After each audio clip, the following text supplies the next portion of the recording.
Star Trek, the motion picture, that's what we're here to talk about today. 45 years old this year. My word, some people are about to feel very old. Is it a misfire? Is it a masterpiece? Who knows? Everybody that I talk to has a different opinion about it. But I'm joined today by Simon Dillion, savant, film critic, celluloid fanatic, an all-round good egg. And I managed to coax him into coming on today to talking about this film. Simon, how you doing? I'm all right, thank you. You've seen a lot of films. You've seen more films than most people put together. Where does the motion picture rank in amongst all of the films you've ever seen? That's a hard question, isn't it? It's a very hard question. I mean, I'll say this straight away. It's certainly not a favourite. I think it's worth stating that I wouldn't call myself a Star Trek fan. I tend to enjoy the television series, the original 3 series from the 1960s. Yeah. I was less keen on the later iterations, although I did still enjoy some of them. I'm very aware of its television origins, and I'm I find it hard to judge those films as cinema. Whereas, to use a different series with the stellar prefix, which, I don't really consider science fiction in the same way. No. With that, I tend to be more, I think of that as cinema. But then when I watch the TV series, I think, well, I want to see this on the big screen. Why is it suddenly on television? Whenever I see a Star Trek film, I'm very aware of it as its television origins, because I actually do think it works a little bit better, generally speaking, in that format. But as far as Star Trek the motion picture is concerned, that film does have genuine cinematic ambitions. I think it doesn't work, but it does have genuine cinematic ambitions. And I have to be honest with you, I tend to prefer to see a film that tries and fails. It has some ambition, it has some vision, it has some, even if it falls flat on its face, it's an interesting failure, I would say, Star Trek the motion picture. A spectacular one, isn't it, really? And I think the story of how the film came to be is actually arguably more interesting than the actual film itself. What we've stumbled upon here is a very good conversation, because you're definitely in the camp of it's a failure, and I'm in the camp of I think this film is incredibly underrated and offensively underappreciated. It has some massive flaws, and I'm sure we'll come into those. So the show's cancelled 1969. I mean, the show was nearly cancelled a couple of times before that. Finally got canned in 1969. The show absolutely explodes in popularity thanks to syndication, and pretty much from 1969 for the next decade, they're working out, well, how can we revive this thing? How can we make a little bit more money from it? Then Star Wars comes out, and this phase 2, because they were going to relaunch it as a TV show, becomes a film. They were pretty much ready to roll the cameras. They had scripts ready for phase 2. They casted a replacement for Spock because Leonard Nimoy didn't want to come back. And literally kind of overnight, they went, wow, look at this. Look at Star Wars. They've done really well. Look at Close Encounters of the Third Kind. They've done really well. Let's kind of convert this into a film. When you watch it, do you get the sense that this was kind of retrofitted? This was refitted like the ship into a movie? Yes, I think so. Based on the research that I've done into this, I understand that there was possibly a TV pilot. Was it in Thy Name or something like that they called it? Mm-hmm. I could be wrong about that. You have to correct me if I'm wrong. But they developed. They took the premise of that TV pilot and turned it into this big sprawling epic film, and I've always felt that that's something that could have worked better as a TV episode story. Also, and I think it borrows from an episode of the original Star Trek series. I really can't remember the title of it, but there was an episode. The Changeling.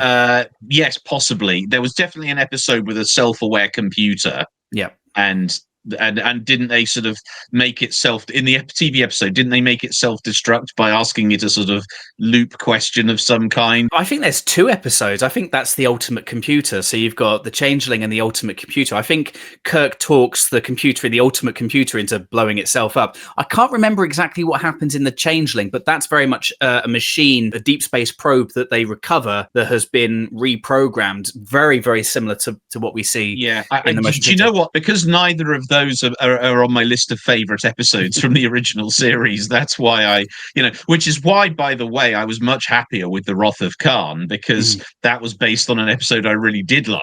I know we're not here to talk about Wrath of Khan, but I will just say that is my favorite of the Trek films by some distance. Unsurprisingly, I know it's, again, a popular view. That one I think really did work in a way that this one doesn't. But I'll come back to this one. Yes, I think there is a sense in which it's been retrofitted from a kind of reverse engineered from television to cinema. In the rush to kind of cash in on Star Wars, again, stellar prefix notwithstanding, Star Wars I've always thought of as fantasy. It's a fairy tale in space. The escape from the Death Star is basically the same as the Lord of the Rings, escape from the mines of Moria. It's pretty much the same plot beats. A bigger touchstone would be Close Encounters, which you mentioned there. Yeah.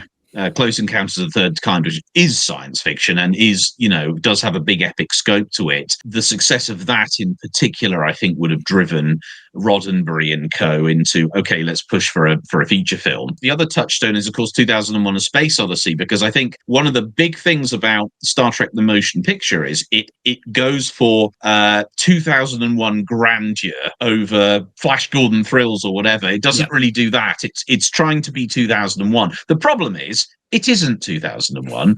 And it doesn't have that level of profundity at all in its plot. It thinks it does, but it doesn't. There has to be some things that you liked. And obviously we touched upon the visual effects and this attempt to kind of recreate the epicness of 2001. Obviously bringing Douglas Trumbull on, who worked on this film, was instrumental in the visual identity of 2001: A Space Odyssey.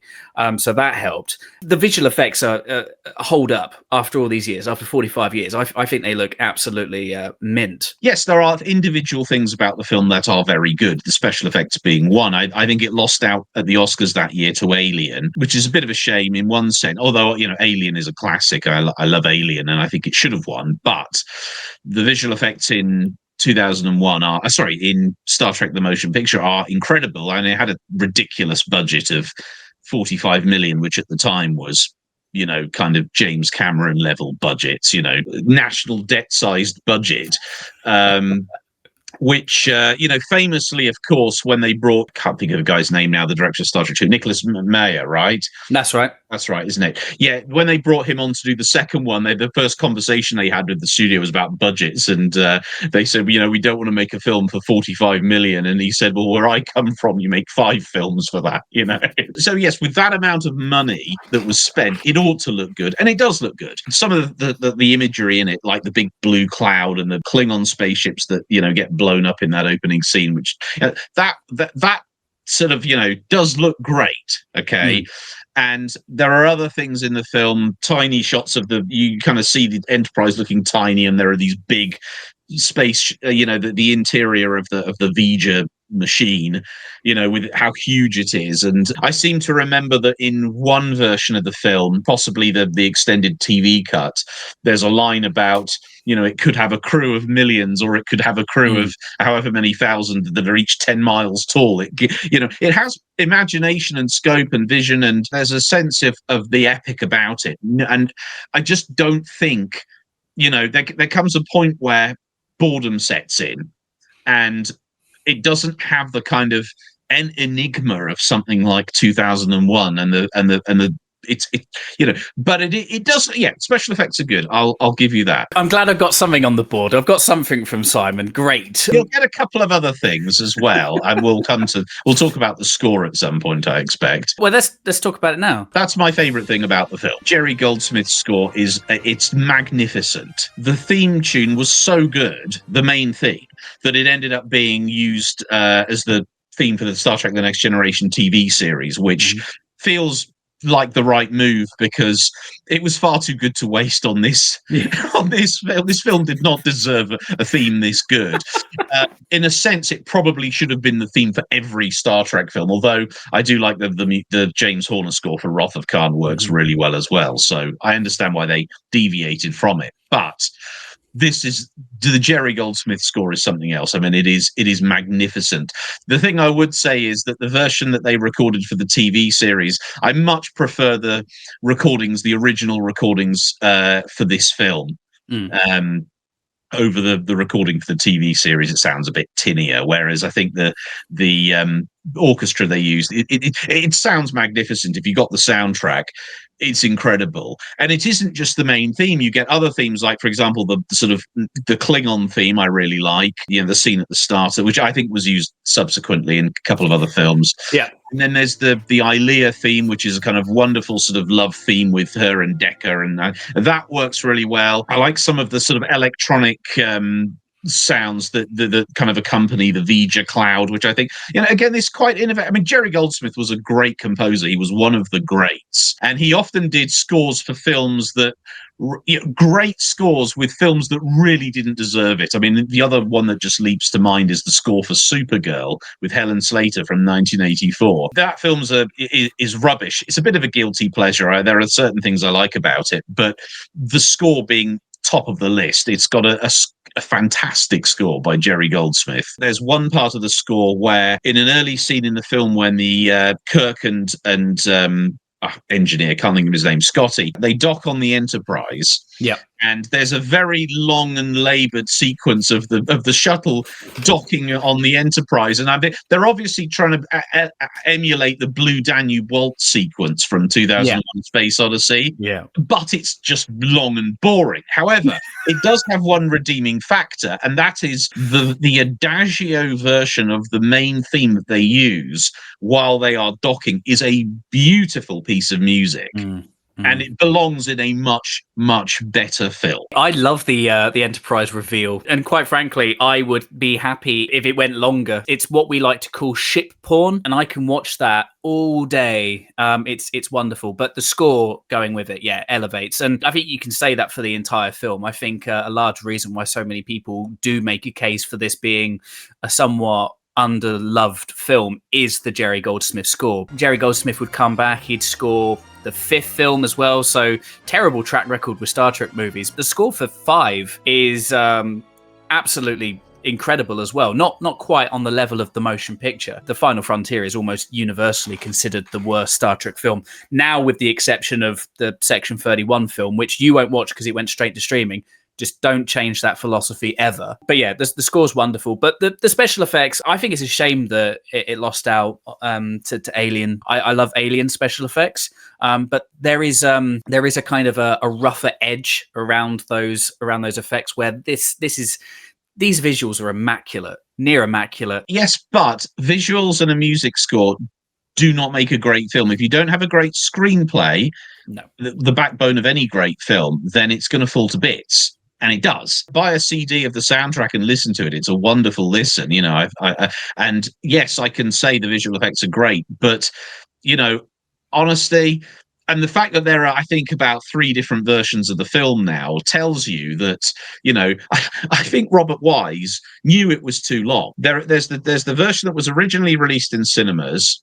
Then there's the TV longer version, like 2 hours 23 or something, and then there's a 2 hour 10-minute compromise version now, which has got some retinkered special effects in it. I've seen all the versions, and you know what? It doesn't make a difference. It's still too long. It's still, because the screenplay doesn't work for me. But I do agree it looks fantastic, and I do agree that it sounds fantastic. So I do agree with you. The special effects and music do not just make it what it is. You have to have a good story, that the ideas have to resonate. When I watched this for the first time when I was a kid, I was like, what is this boring crap? Give me the Wrath of Khan. Give me anything from The Next Generation. I couldn't stand this film when I was a kid. I thought it was the most boring, pretentious. That's really interesting, because I actually liked it a lot more when I first saw it when I was a kid. So this is interesting. We've both gone different directions on this one. Yeah. I first watched this film. I can tell exactly when it was. It was Easter Monday, 1987. I remember it because later that night, From Russia with Love was on. So I remember there were 2 films on that. And also, I was ill with chicken pox. Okay, so it's very, very vivid in my memory. Okay, this whole experience. I remember thinking for the first half of the film, I'm thinking, I'd seen Wrath of Khan, and I remember thinking, I think that was the only other Star Trek film I'd seen at that point. I was 11. I remember watching this and thinking, oh, this is really intriguing. I wonder what the upshot's going to be. And then I got bored. So for about an hour, I was kind of, it's quite interesting, and I thought the sort of twist ending reveal thing was clever, but it didn't, but I did think much more highly of it when I was 11 than I do now. So what do you think changed? Was it the delirium from the chickenpox, do you reckon? Possibly. Yeah. I mean, one's critical faculties, even at 11, are rather muted when afflicted with such things. But I think another thing as well is that I'm not what you'd call. I mean, I said I'm not a Star Trek fan per se. I'm also not what you'd call a science fiction buff either. My first allegiance is to cinema itself. I don't really fall back on a particular genre preference or a particular. Do you see what I mean? Yeah.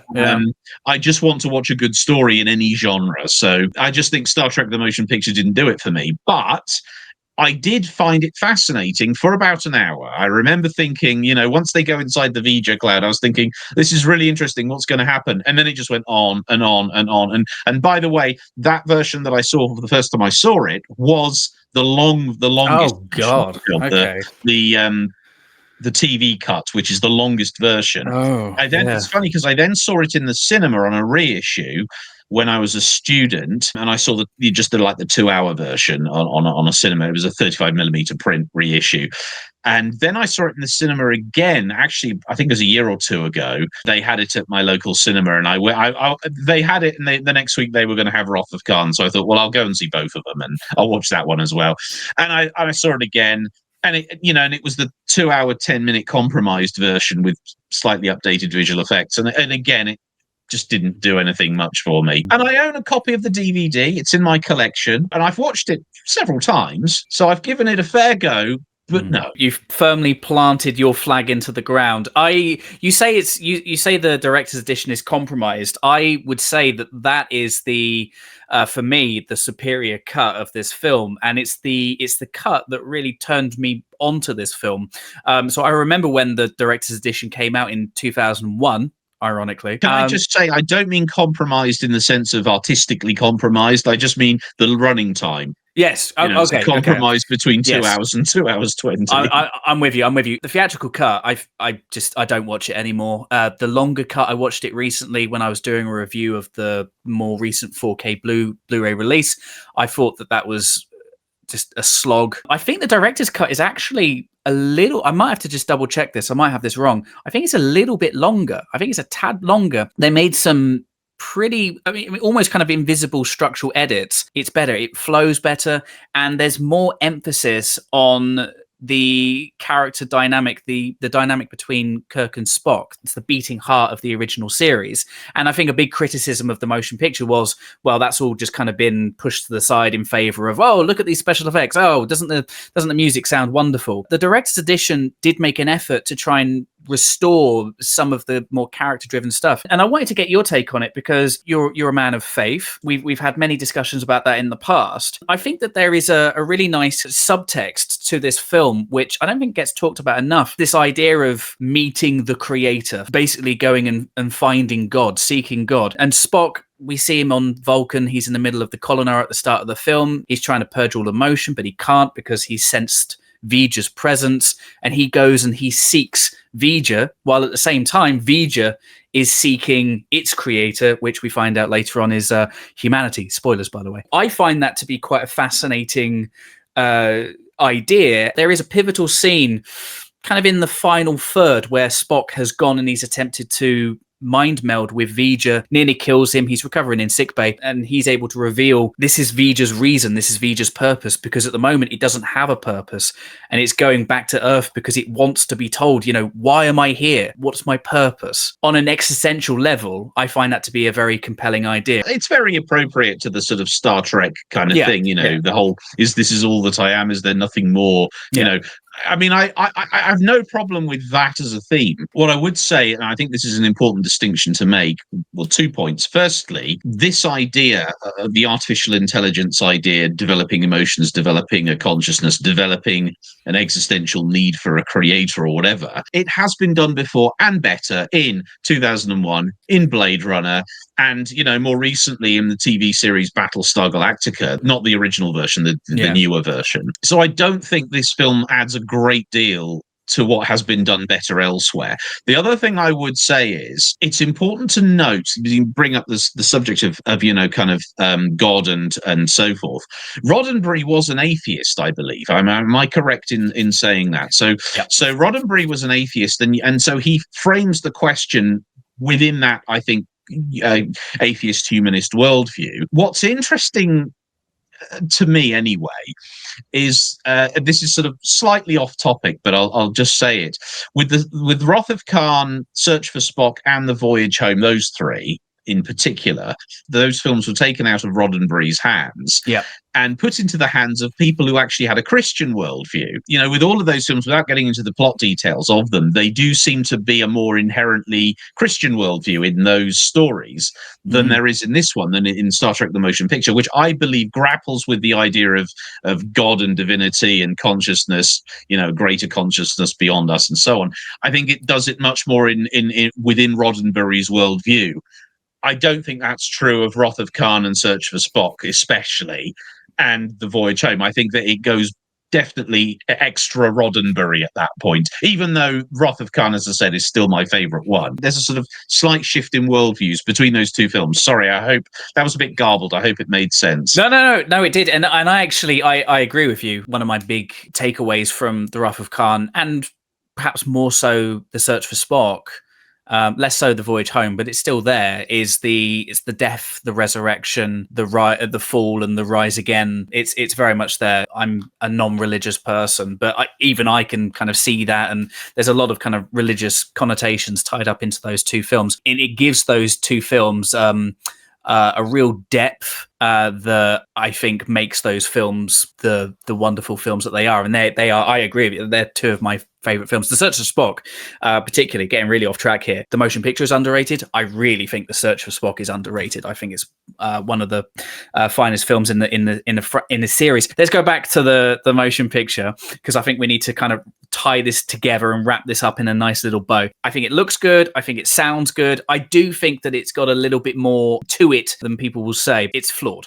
It is very flawed. I know you don't usually do scores in your film reviews, do you? You don't usually do that. I find star ratings and marks out of 10 or anything like that to be rather reductive, because you know what happens? Inevitably, people will say, oh, well, you gave this film, X number of stars, but then you think this one, is better, but you gave it fewer stars. And it's kind of, I can't possibly remember what I've given what star rating to at what time. And of course, people behave as though a film review is a blood oath. It isn't.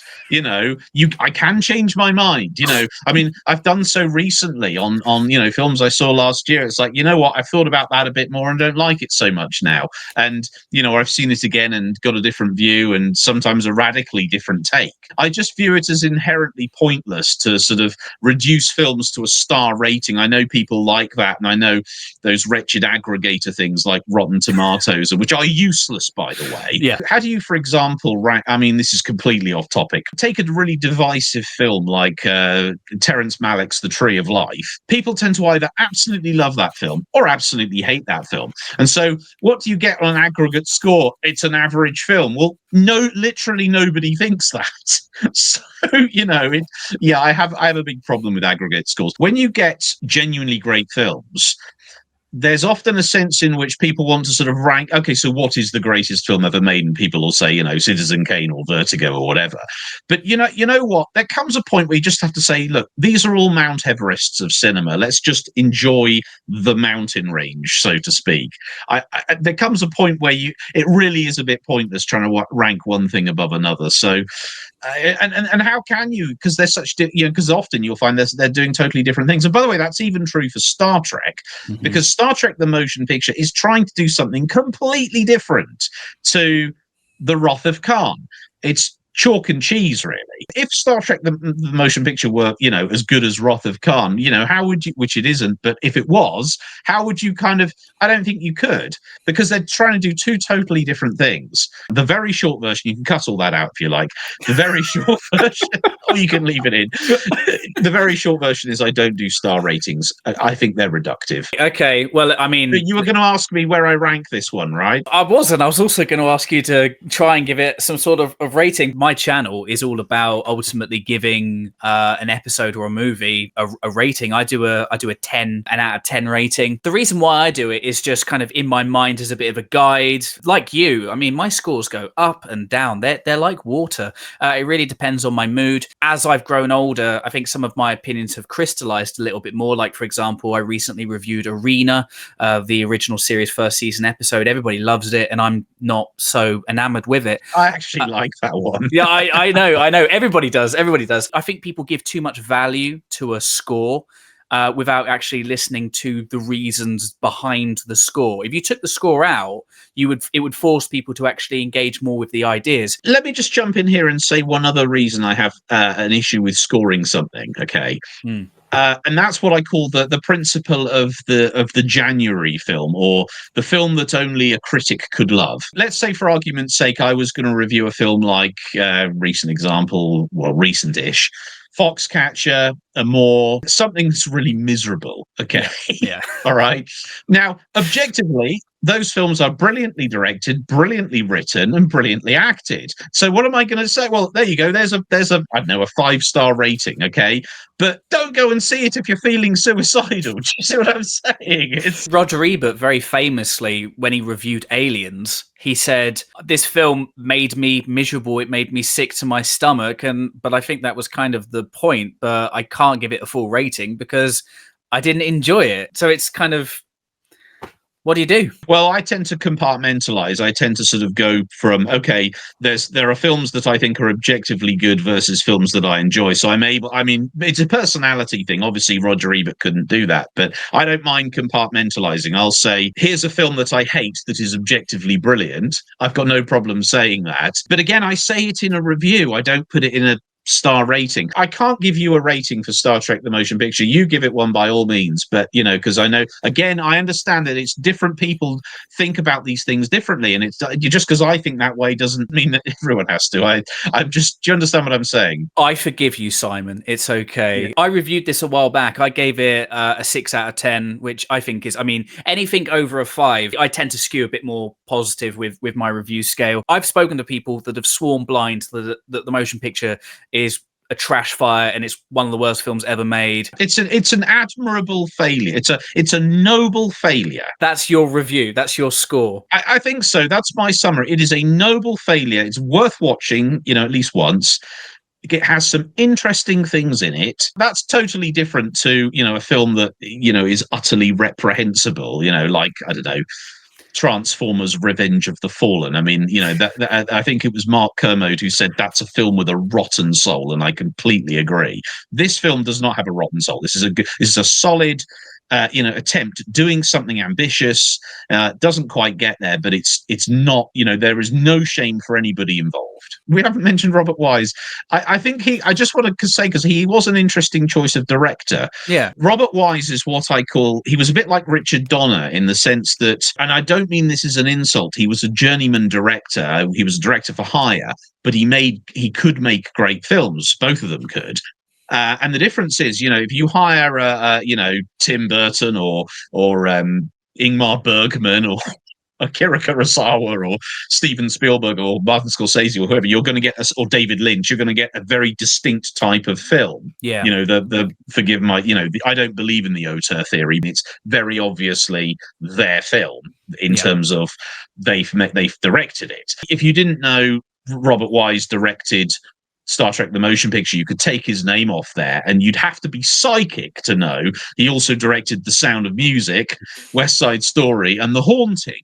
Okay. In fact, that's one of the most, it's really interesting. The Haunting is one of my favorite horror films, came out in 1963. It's a sort of moody, monochrome, spooky masterpiece. And it was the film he made before The Sound of Music.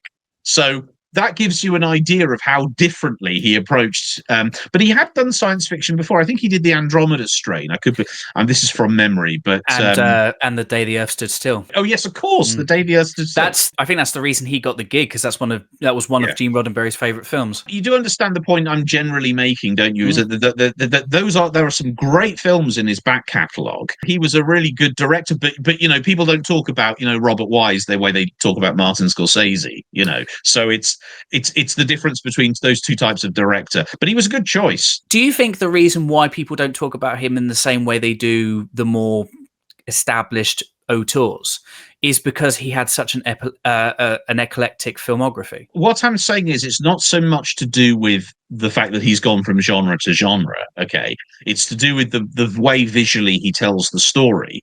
He's not drawing attention to his own signature style. Like, so for example, whether it's through directorial style or through the subject matter of the screenplay. I mean, in this case, I think Alan Dean Foster did the screenplay. Or am I wrong about that? Harold Livingston. Oh, sorry. Beg your pardon. Alan Dean Foster wrote the story. That's right. Yeah. Getting my facts right. Okay. An auteur director typically either writes themselves or, you know, has trusted screenwriters who thematically layer things that are very much their sort of subject matter. So, you know, somebody like Woody Allen, I think, pretty much writes his own stuff. James Cameron writes his own stuff. Spielberg doesn't write his own stuff in most cases, but he does get screenwriters who layer in themes that are inherently Spielbergian, like, for example, disintegrating families. Pretty much every Spielberg film is you know, about a disintegrating family of one kind or another, whether it's through subject matter or the way the story is told visually. I mean, somebody like Tim Burton, again, you know, you can tell straight away this is a Tim Burton film. And the way, the energy that Scorsese brings to his films, they're told in a very particular way.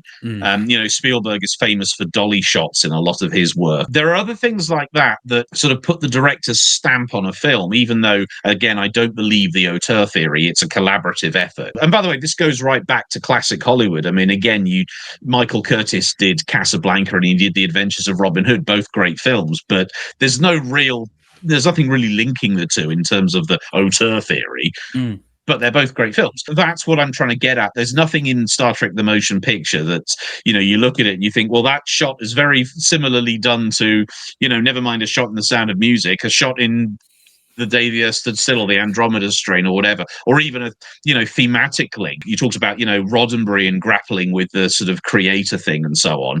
That's not something that's in The Day the Earth Stood Still or the Andromeda Strain. So again, there's no thematic link either. If you look at the career of Robert Wise, this is very much towards the tail end of his career, and I'm not sure exactly how old he was when he started working on this, but he only made, I think this was, bar another film, the last. I think okay, you'll have to. This is from memory, okay, but I think he did one other film which I think was a sort of sequel to West Side Story. I think he did a film called Rooftops, and then I don't know whether he did anything else besides that. After this podcast, I'm going to go and check to see if I'm remembering correctly. I think he did a TV movie after Rooftops, and then that was pretty much it. And that was it.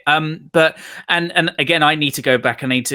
How poorly researched am I today? But I think from memory again that described this as being a really fraught process and clashed a lot with Gene and clashed a lot with the studio and had a couple of breakdowns over this. I mean, the production of the motion picture deserves its own separate video. I do wonder if his experience making this film, big studio film, was the reason why he just kind of went, I don't think I want to do this anymore. The story goes that they delivered the reels to the premiere of the film and they were still wet. It was it was such a last minute job. And that's why the director's edition, the thing that was released in 2001, was such an important thing in the fandom, because there was always this feeling that Robert Wise actually came out and said that he felt like it wasn't his finished vision and he wasn't given the time to really finesse it and make it, you know, truly his, even though he doesn't have his own kind of visual flourish that he puts on it. No, I mean, I think what you're talking about there is he didn't feel that he did a great job within the deadline that he had. Which is slightly different to the auteur thing, but I take your point. But finally given the chance to finish it properly in 2001, and obviously passes away in 2005. So there's this kind of nice feeling that I have when I think about this film, knowing that he had this terrible time making it, this legendary director, kind of wrapped up soon after this, a couple of films otherwise, but was able to come full circle and actually find that closure towards the end is quite satisfying. I'm surprised you didn't mention the pajama-like costumes.